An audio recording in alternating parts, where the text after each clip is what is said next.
Bonjour.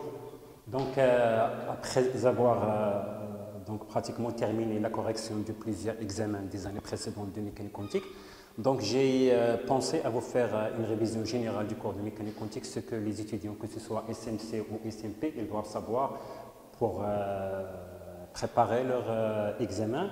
Alors, pour la filière SMC, donc, ils doivent connaître absolument tous les postulats de la mécanique quantique afin de mieux comprendre la chimie théorique. Et pour les étudiants de SMP, bien sûr, en S5, donc ils ont un cours de mécanique quantique où ils doivent absolument connaître les notions du formalisme mathématique de Dirac. Donc, premièrement, pour cette révision de mécanique quantique, on va commencer par un opérateur. Donc, la question numéro 1, donc, qu'est-ce que ça veut dire un opérateur? Donc, un opérateur, on le note sous forme de A. Donc, c'est un être mathématique tel que quand je l'applique sur un vecteur propre ou bien un quête propre ou bien un état quantique, donc il y a deux solutions possibles. Alors, ou bien il va me donner A psi est égal à alpha phi, ou bien j'aurai A psi est égal à lambda psi. Donc, en comparant ces deux écritures, donc la première, quand j'applique un opérateur sur un quête propre, j'obtiens un autre quête propre qui est différent. Donc, ça, c'est autre chose. Donc, nous, on va s'intéresser uniquement pour le programme de S4. Je vais m'intéresser au cas où A psi est égal à lambda psi. Cette équation-là, ça s'appelle une équation aux valeurs propres. Alors, quelle est la nomenclature? On dit que psi est vecteur propre de l'opérateur A associé à la valeur propre lambda. Bien sûr, cet opérateur-là, il vérifie quelques conditions. La plus importante pour les étudiants, c'est ce qu'on appelle un opérateur hermétique.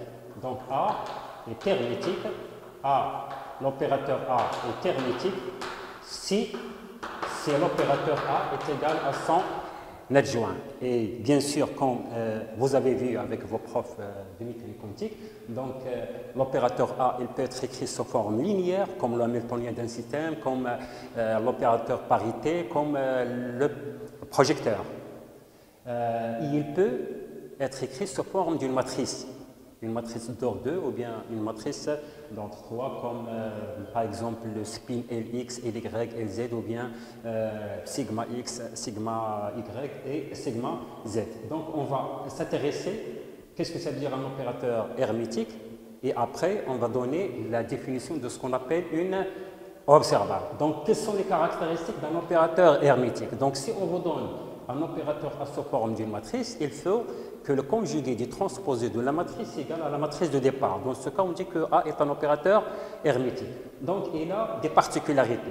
Et c'est l'objet de la question numéro 2. Alors, si A est égal à A+, donc il y a deux choses à savoir. Petit a, les valeurs propres d'un opérateur hermétique doivent être absolument réelles. Démonstration. Donc, si je note A psi est égal à lambda psi, bien sûr, je le répète doucement, ça veut dire que psi est vecteur propre de l'opérateur A associé à la valeur propre lambda. Le but de cette petite démonstration, c'est de montrer que les valeurs propres d'un opérateur hermétique sont réelles. Donc, je prends le conjugué de cette écriture, je vais conjuguer. Bien sûr, lorsque vous conjuguez un quête, il devient un bras. L'opérateur, il devient adjoint à plus, est égal à lambda, ça veut dire lambda étoile. Et bien sûr, le conjugué d'un quête, c'est le bras. Et je vais multiplier ici et ici par psi. Ici et ici par psi. Donc, psi A psi, dans cette équation, égale à lambda psi psi. Et si je vais multiplier ou actionner le psi à droite, ça vous fait psi A plus psi est égal à lambda étoile psi appliqué à psi.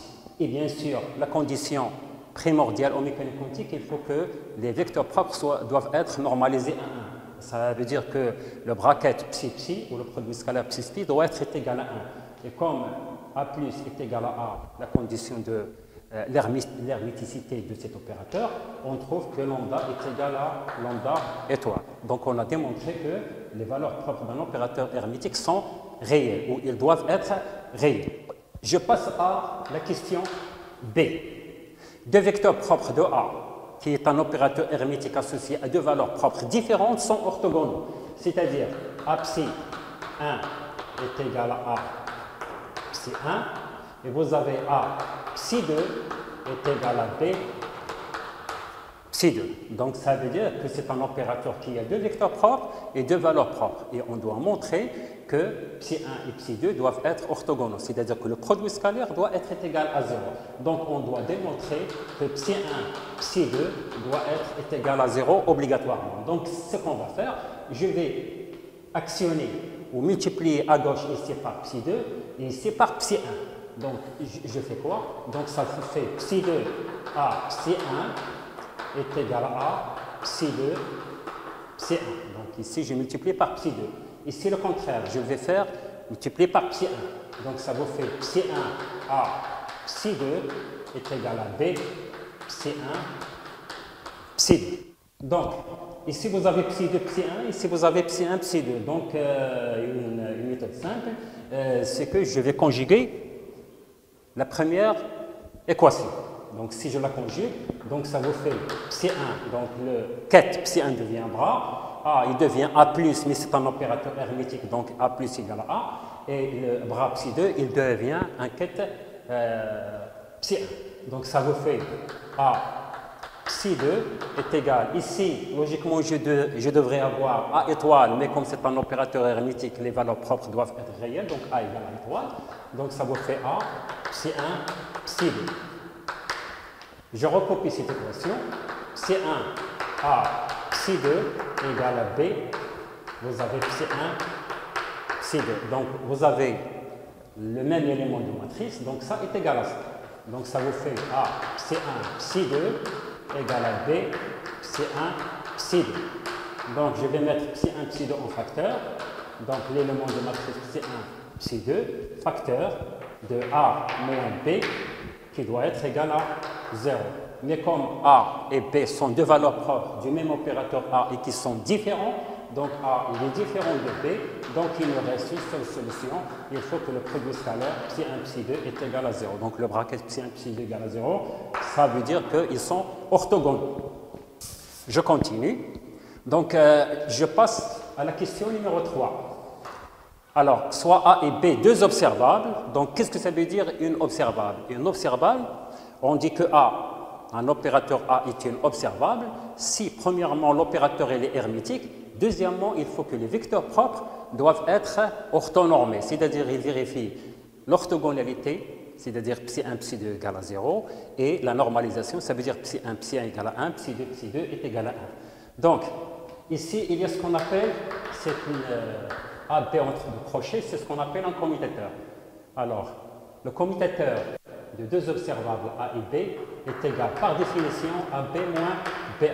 Donc ici, nous avons deux cas de figure.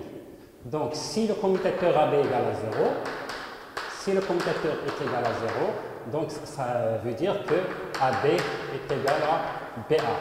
Si on doit conclure une chose très importante en mécanique quantique, le commutateur, lorsque deux opérateurs commutent, c'est-à-dire le commutateur égale à 0, ça veut dire AB égale à BA, ça veut dire que les opérateurs A et B, ils peuvent avoir un ensemble de vecteurs propres en commun.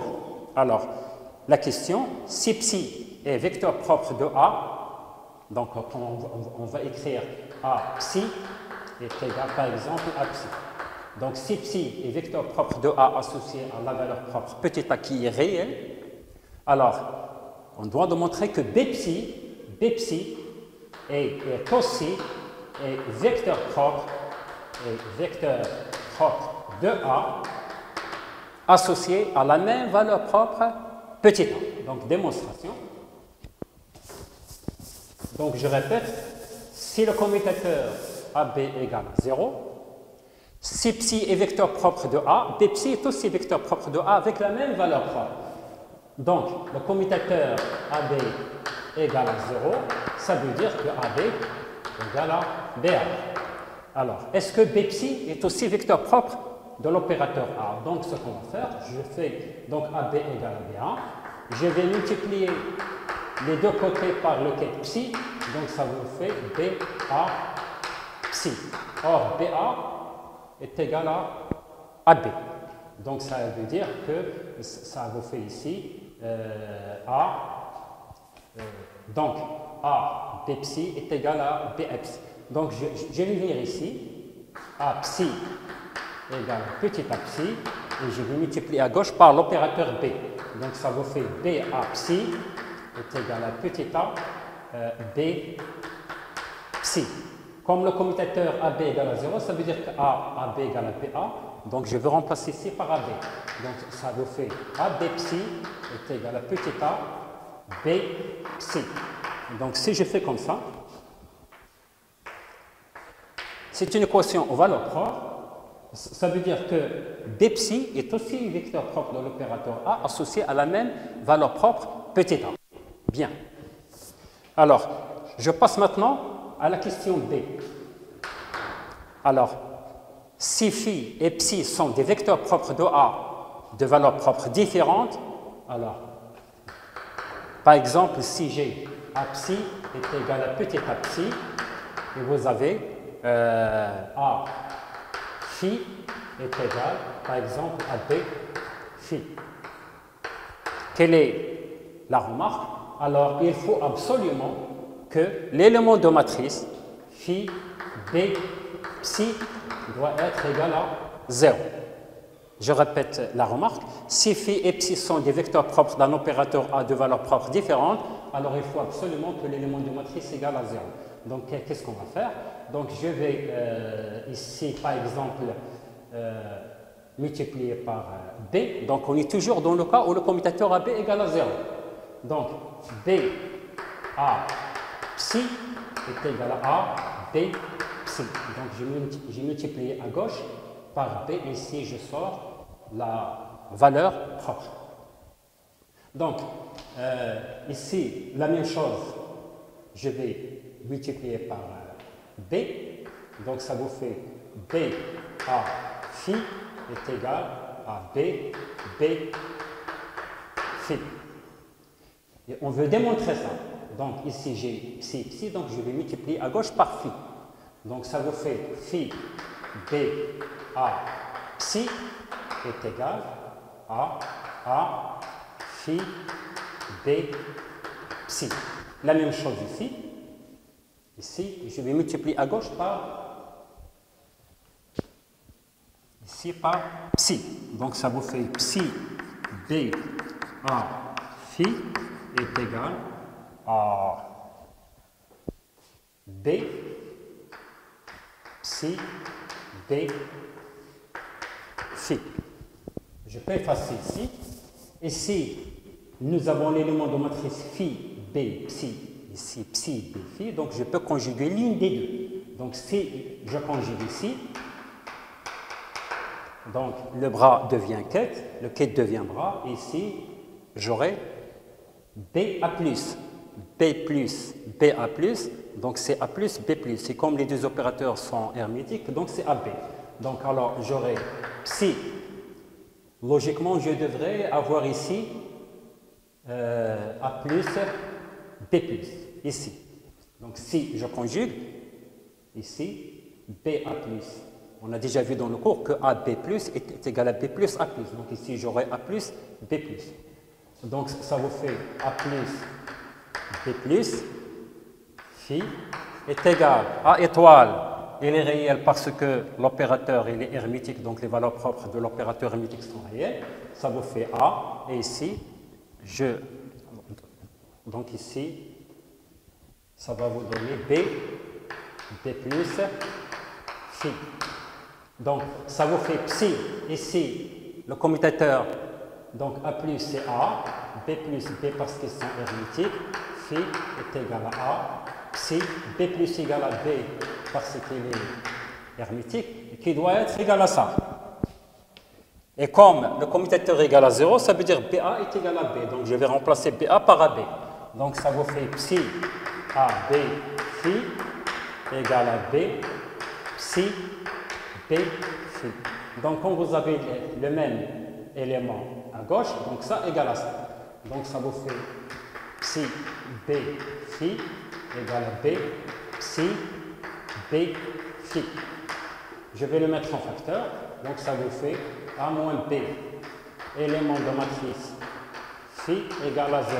Mais comme dans l'énoncé A il est différent de B, ça veut dire que la seule solution, il faut que l'élément de matrice psi B phi égale à 0 ou bien phi B psi est égal à 0. Donc ça c'est parmi les caractéristiques d'un commutateur lorsqu'il est égal à 0.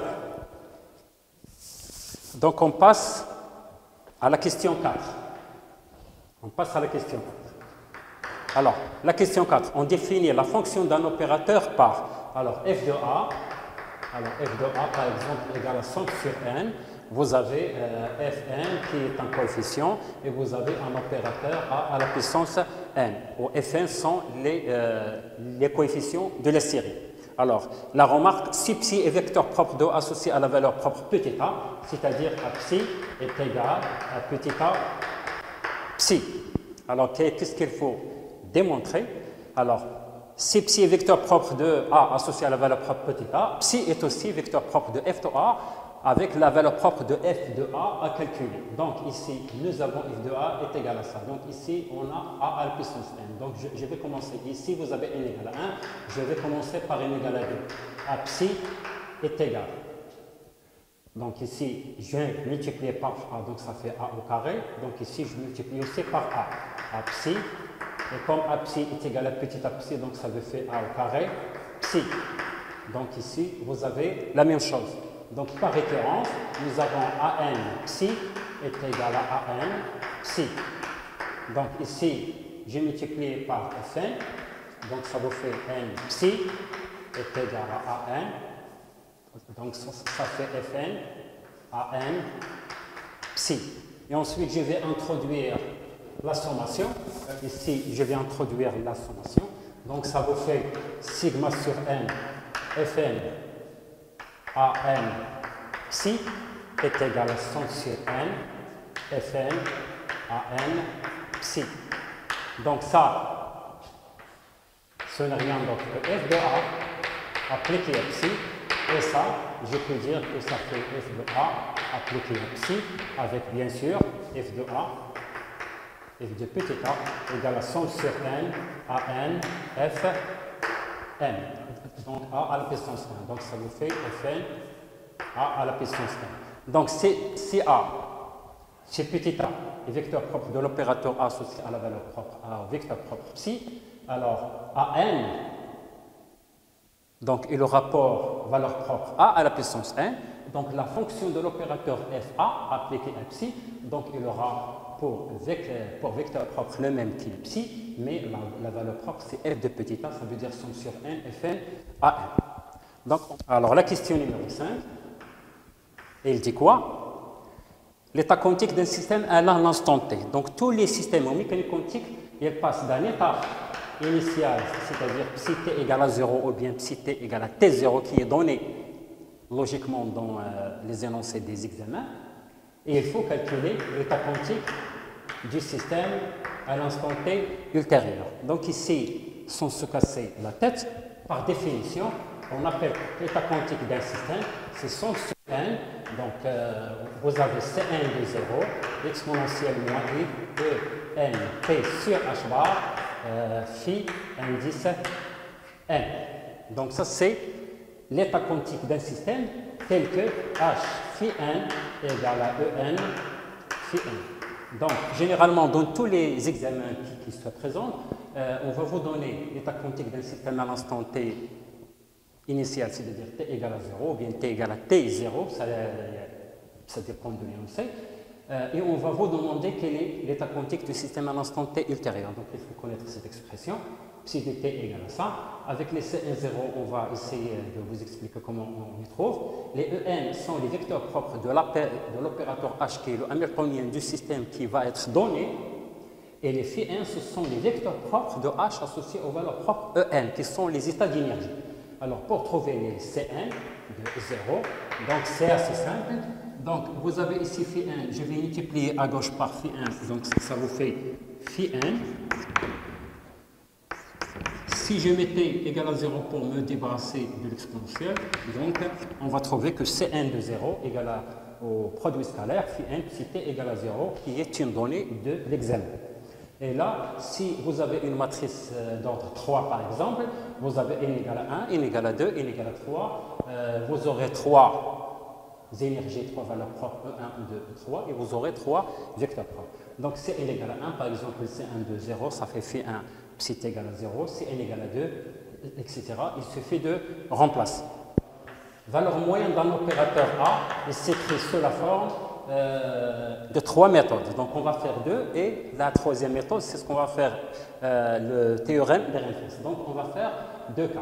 Donc on appelle valeur moyenne d'un opérateur est égal à psi à psi. Donc c'est l'élément psi à psi. Donc généralement dans tous les examens, on va vous dire, par exemple, calculer la valeur moyenne de l'opérateur à l'instant t est égal à 0, qui est une donnée. Donc on va vous la donner par exemple. Donc ça vous fait A, et j'ai mis un 0, égale à psi t égale à 0 par exemple, A psi t égale à 0. Donc ça, c'est simple. Si A est donné en forme d'une matrice, donc vous mettez votre matrice. Vous avez vu avec vos profs de cours que le quête, c'est une matrice colonne, et vous avez vu que les bras, ce sont des matrices lignes. Donc vous faites une multiplication simple et vous allez trouver la valeur moyenne de cet opérateur. Ou bien, il y a une deuxième chose, vous avez vu dans les postulats de la mécanique quantique que tout ce qu'on peut déterminer à partir d'une observable, c'est l'une des valeurs propres. Et la probabilité de trouver une valeur propre à n, par exemple, c'est phi n, psi t égale à 0, par exemple, ici, au cas. Non, c'est le module P à n, c'est phi n, psi t égale à 0. Bon, c'est assez simple, donc le module, donc ça veut dire qu'il faut le multiplier par son conjugué. Donc la valeur moyenne d'un opérateur à l'instant t égale à 0, on peut dire aussi que ça fait 100 sur n, à n, p de à n. Donc, et on continue. Bon, ça c'est la définition d'une probabilité. Donc la probabilité de trouver à n, c'est phi n, psi t est égal à 0. Le module, hein, donc ça veut dire que le module, il faut le multiplier par son conjugué.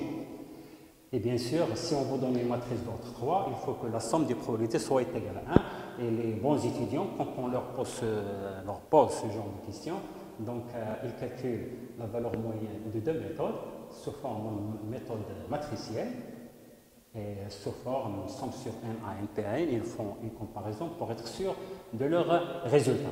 Alors, si on vous demande la valeur moyenne de cet opérateur à l'instant t ultérieur.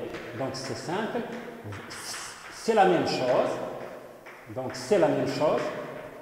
Seulement, la probabilité de trouver à n, c'est le module de phi n, psi ici de t. Donc c'est psi de t. Donc ici vous avez psi t égale à 0, ici vous avez psi de t.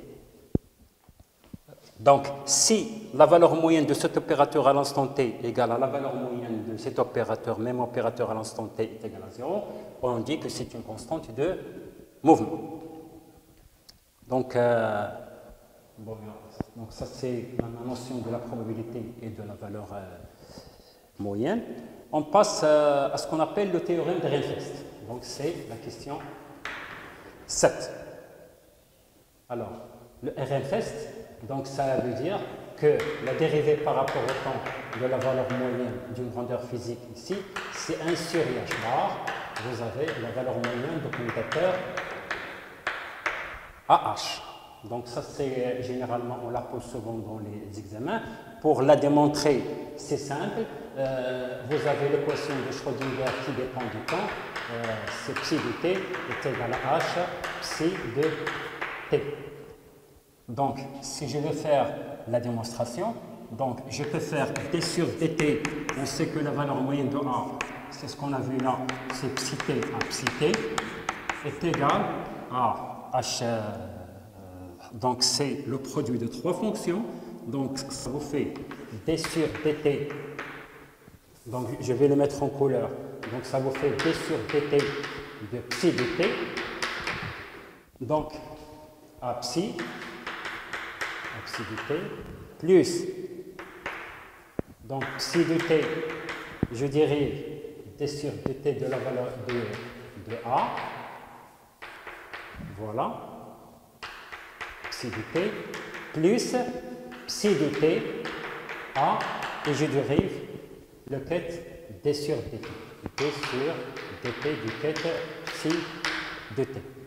Et bien sûr, en regardant l'équation de Schrödinger, je peux dire que d sur dt du quête psi de t est égal à 1 sur h bar, donc c'est 1. Donc 1 sur h bar. Donc c'est simple, c'est 1 sur h bar, h de psi de t. Donc d sur dt du quête psi de t, c'est h sur ih bar psi de t. Donc on va remplacer ici. Donc ça c'est la dérivée du quête. Si je veux la dérivée du bras, il faut que je conjugue ça. Donc ça vous fait donc moins 1 sur ih bar, parce que je dois conjuguer, donc c'est le conjugué de i, c'est moins i. Donc ici, le quête, il devient bras, donc ça fait psi de t. Le h, il devient h plus, mais c'est un opérateur hermétique. Voilà, je multiplie par a, psi de t. Plus ça, ce n'est rien d'autre que la valeur moyenne de d de a sur dt. Plus, je vais remplacer la dérivée du quête ici, donc je peux sortir 1 sur ih bar, donc plus 1 sur ih bar, et vous avez psi de t, donc d sur dt de psi de t, donc ça fait h de t, donc ça vous fait psi de t, h ah, psi de t. Et ça, ce n'est rien d'autre que la valeur moyenne de h de t. Donc, je peux effacer ici.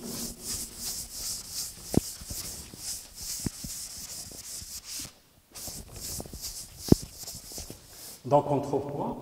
On trouve que d sur dt de la valeur moyenne de A est égal à 1 sur ih bar. Donc, ici, ça, c'est la valeur moyenne. Donc, psi de t, vous avez HA moins donc ça fait AH moins HA. Donc ici il y a un signe moins, donc ça fait AH moins HA. Psi de t plus la valeur moyenne de d de A sur dt. Et bien sûr, ça généralement est égal à 0, parce qu'on va traiter des opérateurs indépendants du temps. Donc d sur dt de la valeur moyenne de la grandeur A est égal à 1 sur ih bar. Et ici, ça c'est le commutateur à h, donc ça vous fait 1 sur dt, donc de la valeur moyenne du commutateur à h. Donc ça c'est ce qu'on appelle le théorème d'Ehrenfest. Donc généralement, si par exemple, si je pose d sur dt de la valeur moyenne de la grandeur x, qui est la position, donc ça vous fait ih bar, la valeur moyenne de x, h, donc ça fait p au carré x sur 2m plus l'énergie cinétique. Si je prends uniquement le hamiltonien qui est parallèle à l'axe des x,